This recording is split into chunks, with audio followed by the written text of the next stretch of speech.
আমরা বিভিন্ন কাজের জন্য হোক অথবা শখের বশে হোক ফেসবুক প্রোফাইল আইডি ক্রিয়েট করে থাকি, কিন্তু আমরা কেউই জানি না যে আমাদের মৃত্যুর পর আমাদের ফেসবুক আইডিটি কী হবে বা কারা ব্যবহার করবে।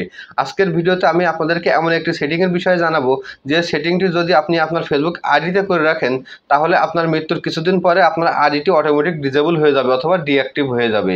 তো চলুন আজকের ভিডিওটি শুরু করি। তো ভিডিওটি শুরু করার জন্য সর্বপ্রথম আমি ফেসবুকের অফিসিয়াল অ্যাপসটি ওপেন করলাম। করার পরে সর্বপ্রথম আমরা প্রোফাইল অপশনের উপর ক্লিক করব। প্রোফাইল অপশনের উপর ক্লিক করে একটু স্ক্রল ডাউন করে নিচের দিকে আসলে দেখবো সেটিং অ্যান্ড প্রাইভেসি।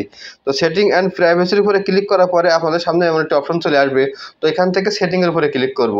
তো সেটিংয়ের উপরে ক্লিক করার পরে চলে যাবো আমরা পার্সোনাল ডিটেলসে। তো পার্সোনাল ডিটেলসে যাওয়ার পরে দেখুন এখানে আরেকটি অপশন আছে পার্সোনাল ডিটেলস। তো আমি এখানে ক্লিক করে দেবো।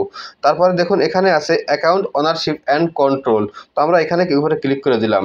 তো এখানে ক্লিক করার পরে দেখুন এখানে দুইটা অপশন আছে। তো আমি এখান থেকে মেমোরিয়ালাইজেশন উপরে যে অপশনটি আছে আমি এটার উপরে ক্লিক করে দিলাম।